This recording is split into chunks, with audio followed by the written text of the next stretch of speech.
اور سب کے کام وہی پورے کرنے والا ہے.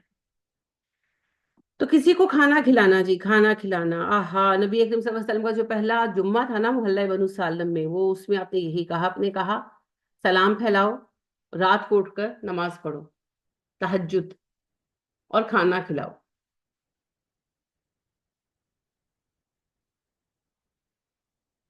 جنت میں بے فکر ہو کر چلے جاؤ. مختصر ترین خطبہ تھا. تو کھانا کھلانا جی، کھانا کھلانا. یتیماً ذا مقربہ، کسی یتیم کو قربت دی جو تمہارا قرابت دار تھا، یعنی تمہارے رشتہ داروں میں جو بچے یتیم ہوئے، کبھی ان کا خیال رکھا، کبھی ان کو پوچھا کس حال میں بیٹھے ہیں. او مسکین ذا متربہ، یا کسی مسکین کو، خاک نشین کو جا کر پوچھا کن حالات میں گزار رہے ہو زندگی. ایک صاحب اپنا واقعہ بیان کرتے ہیں، بڑا حسین واقعہ. وہ کہتے ہیں کہ میں بڑا پریشان تھا، پیسہ بہت تھا، اولاد نافرمان، بیوی بدتمیز، اس پر بیمار بھی ہو گئے. ڈاکٹروں نے ٹیسٹ وغیرہ کیے تو ان کو لگ رہا تھا کینسر ہے، پر کینسر بھی نہیں تھا، لیکن طبیعت نہیں ٹھیک ہوتی تھی، کچھ کھاتے تھے تو ہضم نہیں ہوتا تھا. بڑے غمزدہ، بڑے افسردہ. تو ان کے دوست نے، کسی عالم سے، ایک دوست سے ملاقات ہوئی تو پیسے کا، تو وہ انہیں ایک عالم کے پاس لے گئے. عالم اللہ کے فضل سے اچھا بندے تھے.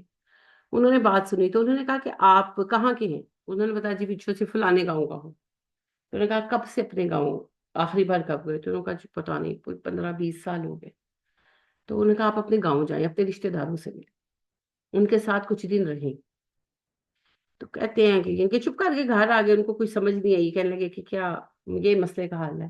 خیر وہ بیوی سے جھگڑا ہوا، وہ بہت لڑی لڑی، تو موڈ خراب ہوا، تو ان کے جیسے کچھ دن جان چھوٹے، گاؤں چلے گئے. گاؤں گئے تو وہاں ساری فیملی تھی، کزنس تھے، ان کے گھر رہے. اب ظاہری بات ہے، اب گئے تو حالات دیکھے. ایک بیچارہ بڑا پریشان تھا رشتہ دار، اس کا بیل مر گیا تھا. تو ایک بیل کے ساتھ تو ہل نہیں چلتا، انہوں نے اسے بیل خرید دیا.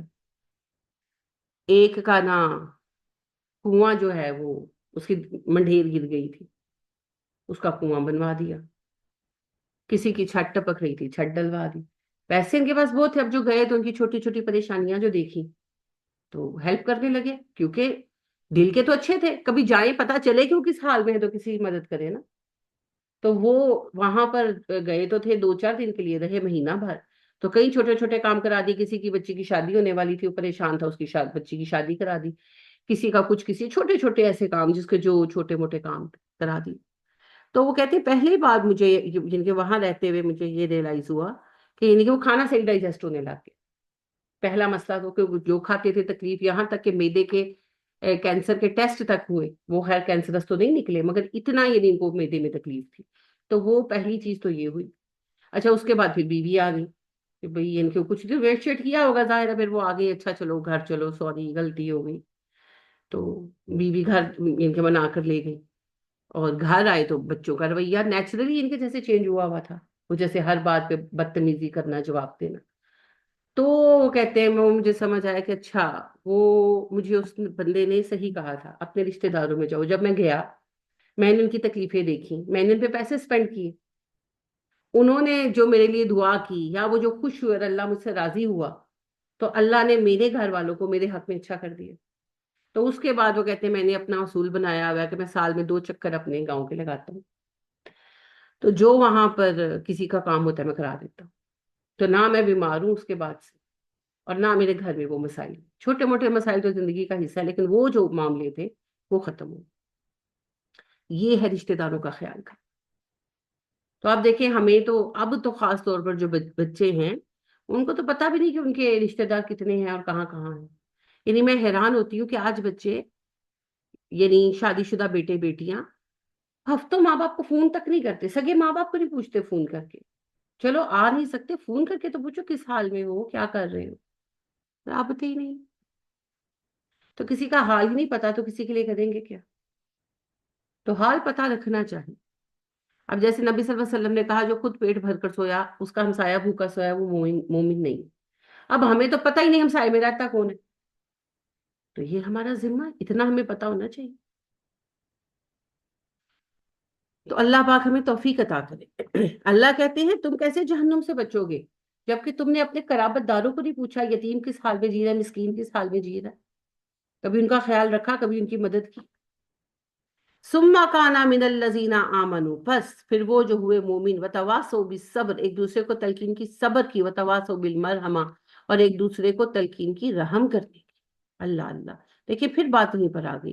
اولئک اصحاب المیمنہ، یہی ہے دائیں ہاتھ والے جو ایمان لا کر صبر کرتے رہے خود دوسروں کی بد سلوکیوں پر، اور ایک دوسرے کو یہ نصیحت کی کہ رحم کا معاملہ کرو، چھوڑو جانے دو، کچھ نہیں ہوتا.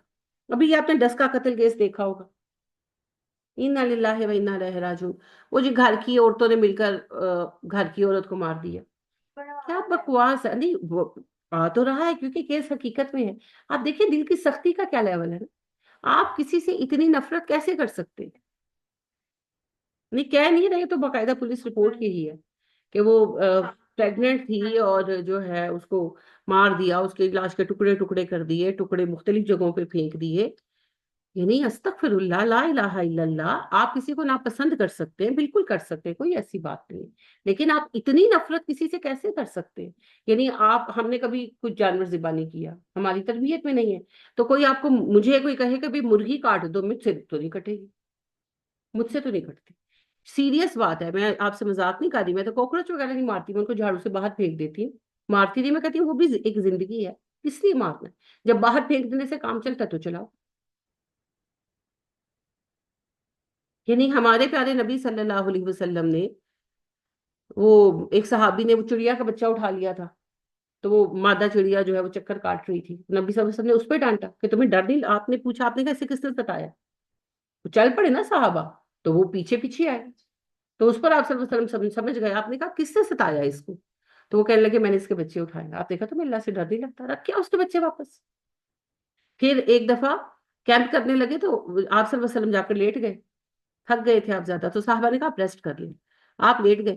اچھا صحابہ نے جگہ صاف کی تو دیکھا وہاں چونٹیوں کا بل ہے، تو کپڑا رول کر کے آگ لگا کے اندر رکھ دی. وہ بیچاری کچھ بھاگ گئی، زیادہ تر جل گئی. آپ صلی اللہ علیہ وسلم اٹھ کر آپ نے کہا آپ کس سے لگائی تھی؟ صحابہ نے کہا جی چونٹیوں کا بل ہے. آپ نے کہا سبحان اللہ، تم نے انہیں جلا دیا. آگ کا عذاب صرف اللہ دے سکتا ہے، تم نے کیسے جلا دیا؟ تمہیں ہٹ کر لگا دینا چاہیے تھا خیمہ.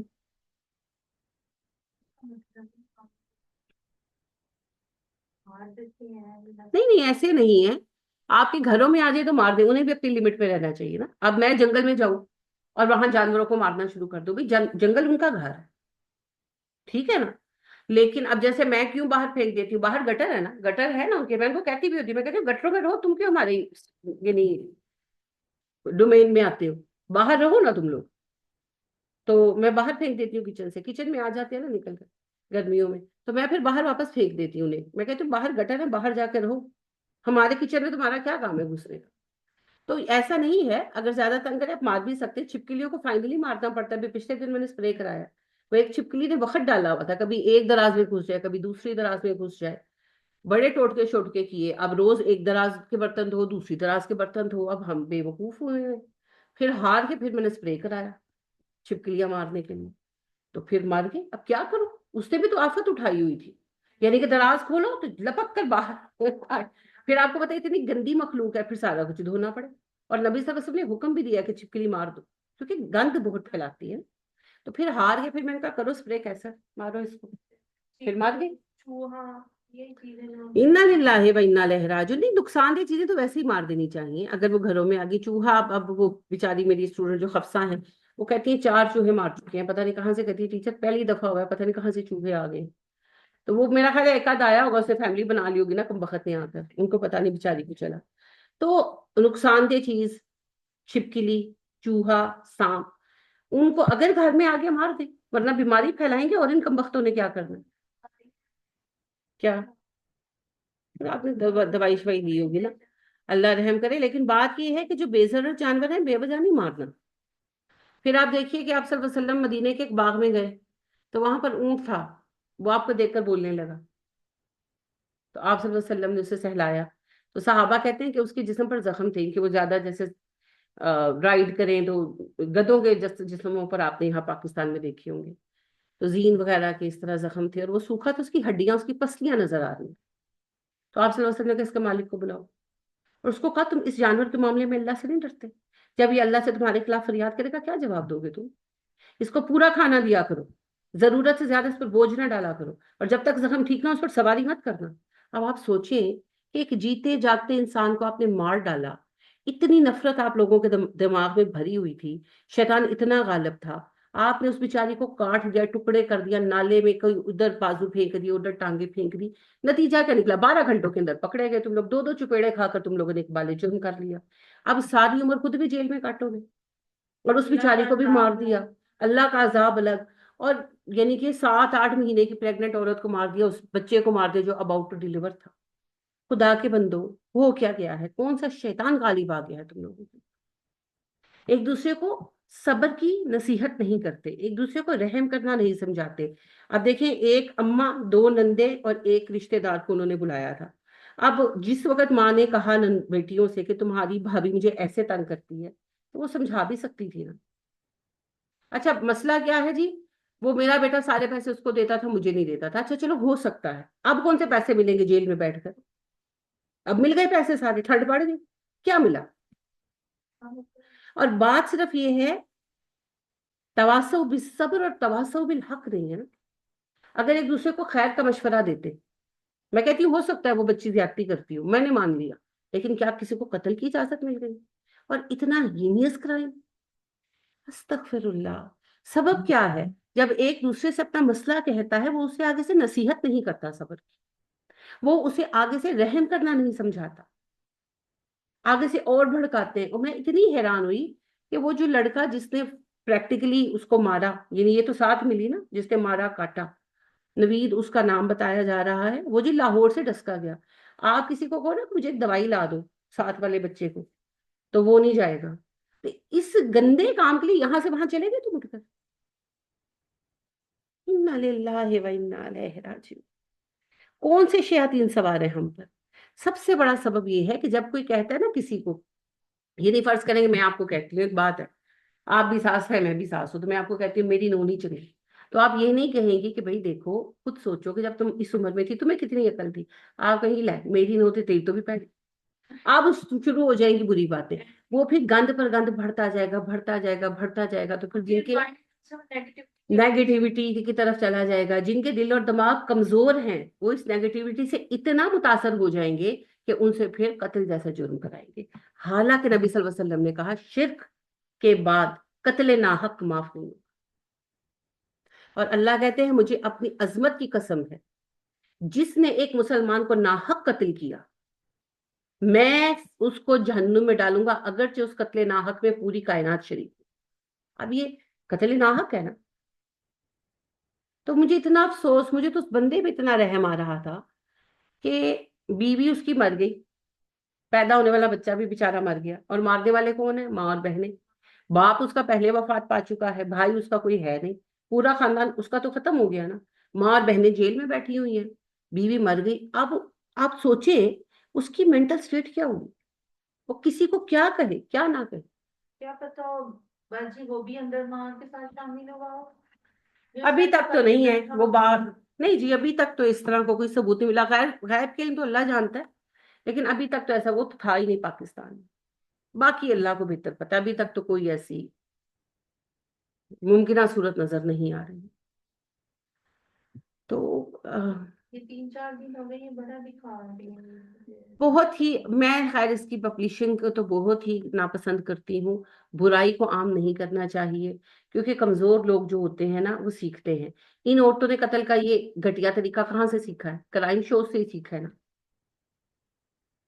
تو اسی لیے اللہ پاک نے کہا ہے برائی کو نشر نہ کرو، لیکن بہرحال چل تو رہا ہے، میں روک تو نہیں سکتی۔ لیکن بس دیکھیں اصل بات یہ ہے تواصو بالصبر نہیں ہوتا، تواصو بالمرحمہ نہیں ہوتا۔ ہم اپنے بچوں کے لیے ایک دوسرے سے مشورہ کرتے ہیں نا، بہن بہن کو کہتی ہے کہ میری بہو میرا بیٹا مجھے تنگ کر رہے ہیں، کر بھی رہے ہوتے ہیں تھوڑا بہت، ظاہر ہے بچے ہیں تنگ کر رہے ہوتے ہیں، تو بہن کہتی ہے نکال باہر کرو، بیٹے کو گھر سے نکال دو، جائیں ذرا خود رہ کے دیکھیں۔ وہ یہ نہیں سمجھاتی کہ تھوڑی رحم اور محبت سے چلو، اور اس ٹائم کو یاد کرو جب تم بہو تھی، نئی بیاہ کر گئی تھی، تمہارے ساس سسر بھی اتنا ہی تنگ تھے تم سے، تو تھوڑے صبر سے کام، تھوڑا ٹھنڈا کر کے کھاؤ، تھوڑا سا وقت دے دو۔ ہم ایک دوسرے کو نیگیٹو ایڈوائز کرتے ہیں، ہم ایک دوسرے کو پازیٹیوٹی کی طرف نہیں لاتے. مومن کیا کرتا ہے؟ صبر کی نصیحت کرتا ہے. مومن ایک دوسرے پر رحم کرنے کی نصیحت کرتا ہے. اور نبی صلی اللہ علیہ وسلم نے کہا جو رحم نہیں کرتا اس پر رحم نہیں کیا جاتا. اب انہی خواتین کو لے لے، پھر مسلمان خواتین ہیں بہرحال، قیامت کے دن کس منہ سے اللہ سے رحم مانگیں گی؟ کہ اللہ پاک کہیں گے کہ خرچہ نہ دینے پر تم نے اپنی بہو بیٹے کے ساتھ کیا کیا، اب مجھ سے کس وجہ سے تم رحم کی امید رکھتے؟ اللہ نہ کرے ایسا ہو، اللہ ان کو توبہ کی توفیق دے دے. لیکن آپ سوچیں کب ہمارے دل اتنے سخت ہو گئے. کیونکہ نبی صلی اللہ علیہ وسلم فرماتے ہیں وہ مومن جنت میں جائیں گے جن کے دل پرندوں کی طرح ہوں، نرم نرم دل. پرندوں کے دل بڑے نازک ہوتے ہیں، زوردار آواز نہیں وہ بیچارے برداشت کر سکتے. تو ہمارے دل کب اتنے سخت ہو گئے؟ ہم اتنے بڑے شیطان کا اعلی کار کب بن گئے؟ شیطان کب ہمارے سروں پر سوار ہو؟ استغفر اللہ استغفر اللہ. نبی صلی اللہ علیہ وسلم نے کہا اگر تمہارے دل سے رحم اٹھا لیا گیا تو میں کیا کر سکتا ہوں. تو ایک دوسرے کو رحم کی تلقین کرتے رہے، ایک دوسرے کو معاف کرنے کی تلقین کرتے رہے، ایک دوسرے کو صبر کرنے کی تلقین کرتے رہے. والذین کفروا بآیاتنا هم اصحاب المشأمہ، رہے وہ لوگ جو ہماری آیتوں کے انکاری ہیں وہ بائیں ہاتھ والے ہیں. علیہم نار موصدہ، ان پر آگ بند کر دی جائے گی. نبی صلی اللہ علیہ وسلم فرماتے ہیں کہ آخر کار جہنمیوں کو آگ کے بڑے بڑے صندوقوں میں بند کر دیا جائے گا اور اس پر مہر لگا دی جائے گی، جہنم سیل کر دیا جائے گا. اللہم انی اعوذ بک من عذاب النار. تو بات یہ ہے جی، مسلمان کی جان لینے والا بھی تو اللہ سبحانہ و تعالیٰ کا نافرمان ہے، گھروں میں فساد ڈالنے والا بھی تو اللہ کا نافرمان ہے، شوہر کی بات نہ ماننے والی بیوی بھی تو اللہ کی نافرمان ہے، ماں باپ کی نافرمان اولاد بھی تو اللہ کی نافرمان ہے. تو اپنے آپ کو کسی بھی شکل میں نافرمان نہ کریں. اپنے آپ پر خود غور کریں، اپنے اوپر سب سے اچھے جج ہم خود ہیں. مگر مصیبت یہ ہے ہم دوسروں کے لیے جج اور اپنے لیے وکیل صفائی بن کے بیٹھے رہتے ہیں. ایسا مت کریں، اپنی آپ کو جج کریں، دوسروں کے لیے ہمیشہ مارجن رکھیں. کیونکہ دوسرے کی نیت مجھے نہیں نا پتا، اپنی نیت تو مجھے پتا. دیکھیں میں کیوں پڑھا رہی ہوں مجھے پتا، مگر آپ کیوں پڑھنے آ رہے ہیں مجھے نہیں پتا. تو پھر مجھے اپنے لیے رائے رکھنی چاہیے کہ مجھے یہاں صحیح ہونا ہے، یہاں صحیح ہونا ہے، یہاں صحیح ہونا ہے، اور دوسروں کے لیے مارجن رکھنا چاہیے. ہمارا حال یہ ہے، میرے تے مصیبت آئی ہے تے اللہ منو ازما دے، اور میری بہن پہ مصیبت آئی کر ٹوٹی ہے جدے نے. ہم تو ایسے ہوئے ہوئے انا للہ و انا الیہ راجعون. حالانکہ صحابہ کا معاملہ ایسا نہیں تھا. وہ تو کسی پر کوئی پریشانی آ جاتی تھی. مجھے اتنی پیاری بات لگتی ہے جب اما عائشہ صدیقہ رضی اللہ تعالیٰ عنہ پر الزام لگا، اما کو پتہ ہی نہیں تھا. تو ابو ایوب انصاری رضی اللہ تعالیٰ عنہ کو پتہ چل گئی، بات ظاہر ہے مردوں میں بات تھی. تو ان کی بیوی جو ہے ام ایوب، وہ ایک جن کی ان کو پتہ چلی. تو جیسے خواتین، میرا خیال ہے سبھی خواتین شوہروں سے بات کرتی ہیں، میں بھی جو بات اپنے میاں سے کرتی ہوں. تو وہ کہنے لگی کہ آپ کو پتہ چلا ابا ایوب عائشہ کے بارے میں؟ تو ابو ایوب انصاری کہنے لگے اگر تم ہوتی تو ایسا کرتی؟ وہ کہنے لگی میں کیوں کروں گی، میں کبھی نہ کرتی. تو انہوں نے کہا عائشہ تو تم سے زیادہ اچھی مسلمان ہے، وہ ایسا کیوں کریں گی؟ اور اللہ کی قسم اگر صفوان بن معطل کی جگہ میں ہوتا تو میں نبی کی بیوی کے ساتھ ایسا کبھی نہ کرتا. اور صفوان بن معطل تو مجھ سے اچھا مسلمان ہے، کتنی اچھی خوشگمانی. بنا کہ کسی کو بات کرنے کا موقع ہی موقع ہی نہیں دینا، موقع ہی نہیں دینا، صاف منع کر دیا. اور ہم تو فوراً ہی ہاں ہاں ایسا تو پیو بھی انج دسی، ایسا تو دادا بھی، میرے دادے نے دسیا سی، ایسا پردادا بھی انج دس. وہ ہم تو اگلی نسل تک چھوڑ کے آئیں گے. انا للہ و انا الیہ راجعون. اوہو، وہ اقبال کہتے ہیں نا تم ہو آپس میں خطا کار، تم ہو آپس میں غضبناک، وہ آپس میں رحیم. تم خطا کارو خطا بھی، وہ خطا پوشو کریم. چاہتے سب ہیں کہ ہو اوج سریا پہ مقیم، پہلے پیدا تو کرے ویسا کوئی قلب سلیم. کہ تم لوگ غضبناک ہو، معافی نہیں کرتے، جان کھانے پہ آ جاتے ہو.